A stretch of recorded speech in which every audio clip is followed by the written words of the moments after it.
Well, funny, when the leaves are all off the tree, you can see all the, I guess what were birds' nests in these trees. Here's a few leaves still straggling around on that one. Oh, but the pines, evergreen trees.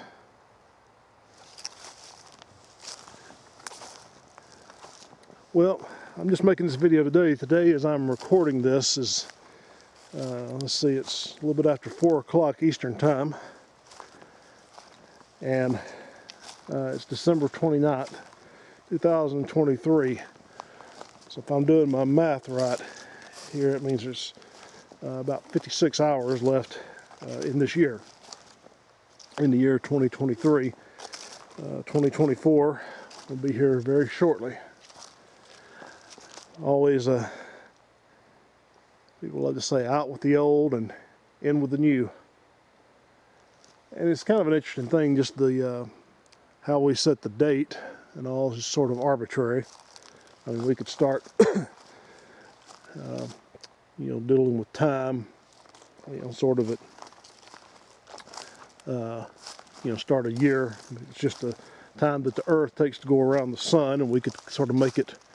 We could arbitrarily start it at any time, but we've got our way of doing it, and we have January 1st and December 31st. Actually, my knowledge of history is correct. There was a time that wasn't considered the first of the year, and isn't in every place. Other cultures and all have different years which they celebrate things. So. But at any rate, it's what most people now do celebrate it as our January 1st is the new year, and December 31st will be the end of this year. And you see the things on the New Year celebration with the old man with the drape across him. It says 2023. And there'll be a little baby or something with 2024, the old's gone and the new's coming in. Whatever picture it is that we want to make of that. Well, and so just that idea of out with the old and in with the new. And it's, I guess, sort of an interesting thing that we do celebrate that just right after Christmas. Because that was the Christmas was the birth of something new. What we celebrate there, the coming of the Messiah. Though, when we celebrate, what he did, that's kind of almost more related to Easter time as well. And it's where I think of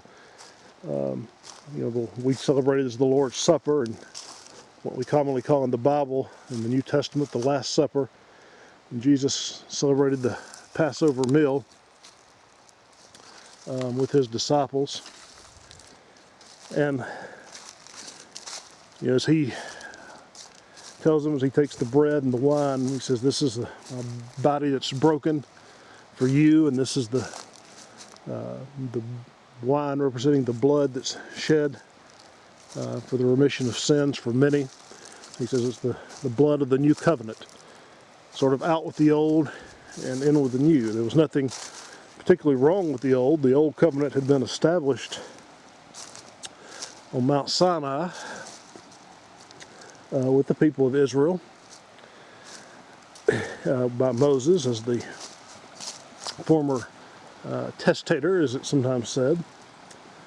But Jesus was the new one, and he was greater than Moses, and his priesthood was greater than Aaron. And he was a greater sacrifice than the lambs and bulls and goats and so forth that were sacrificed.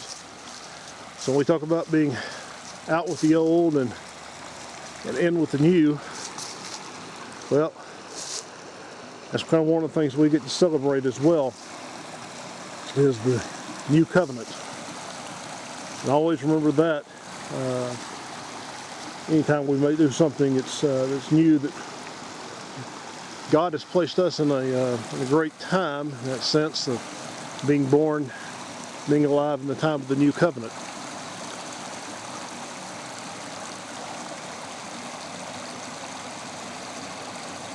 That right there, I'm just going to stop for a moment. I threw that in over there. It's a kind of a branch. I threw that in earlier, and it's still, I don't know, somehow that's the water going over right there is holding it under. And it's still, eventually it will wash down, but go down the stream. Well, I thought it was about to leave there. It's getting a good wash.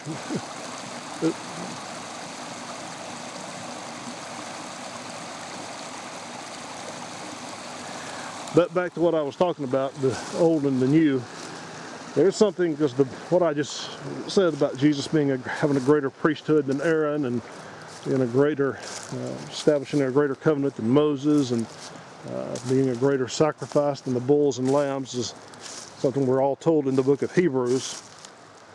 The book of Hebrews also tells us that if God didn't spare those who rebelled under the previous covenant, he says, how are we going to escape if we neglect so great a salvation? We have something greater in Jesus than even what those had who lived under the prophets and the priest and all. We have one who is greater still. And if God judged those who rebelled, those who rejected Him under the old covenant, so how much worse would it be for us to do it under the new?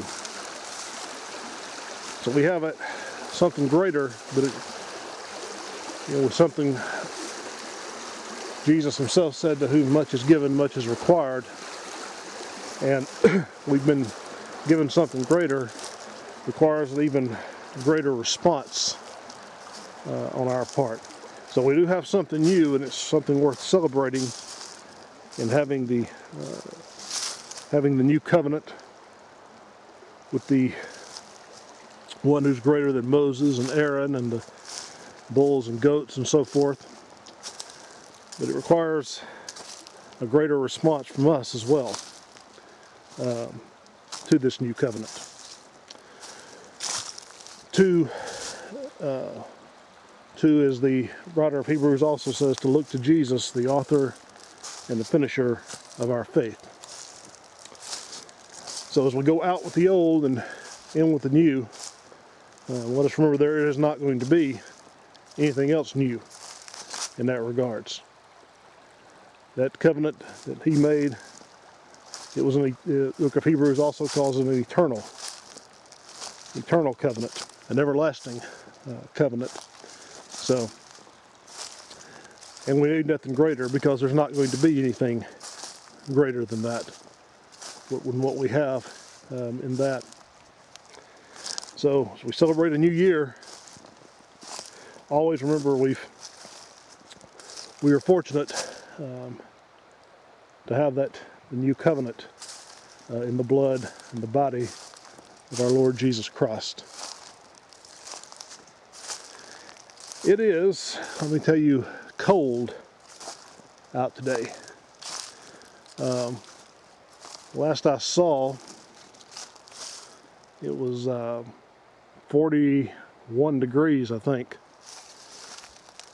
For those that may be watching this in an area that deals in Celsius, I believe, if I'm not mistaken, that is about 5 degrees. And it may be colder than that by now, so it may be down to in the 30s by now, and it's supposed to snow here later on tonight. At least that's a possibility. I don't know if it's going to be cold enough to where it can actually stick on the ground, but we may get some snow later on. Look, I don't know how well you can see the sky here, but it is a bit on the cloudy side today.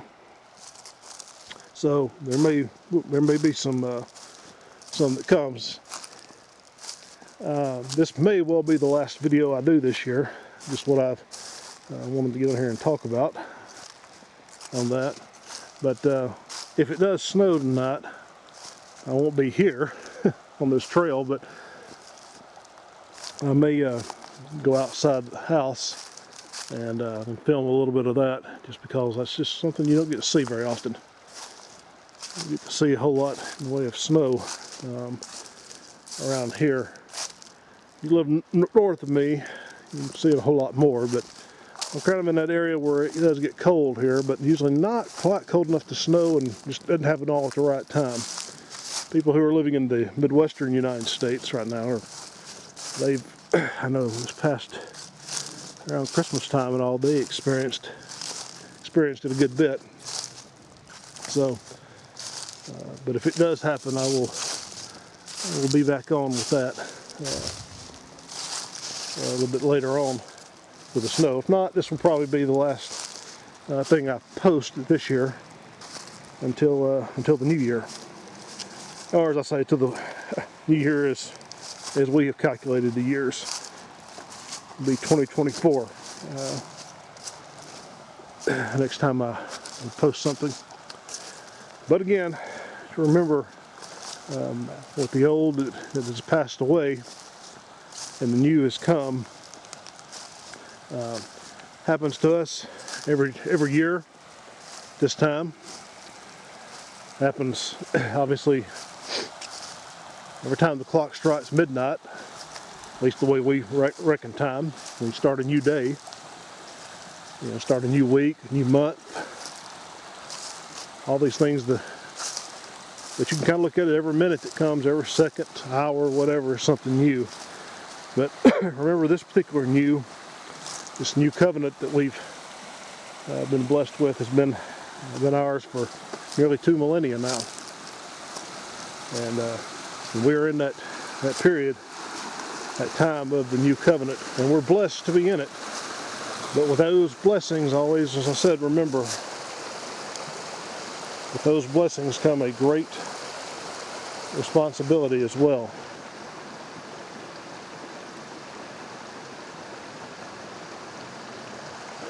Because we have the final sacrifice for sin that was made in the great high priest of Jesus Christ. So that's good news for us this time of year. We have, and all through the year, at all times, that we have a high priest who is able to save to the uttermost those who come to God through him. It's also from Hebrews 7:25, if I'm not mistaken. So, just wanted to share that little word with you today, as you get to see some of the outdoors here. So I hope everyone is having a blessed day. Hope you're staying warm wherever you are. You may be colder than I am here, but at least it's not windy out today, so it's not too bad. But I hope you'll have a blessed day. And if you're seeing this before New Year, I hope you have a blessed remainder of 2023 and a very happy New Year in 2024. And I will see you next year, unless we get some snow that I can film. All right. Talk with everyone later. Bye-bye.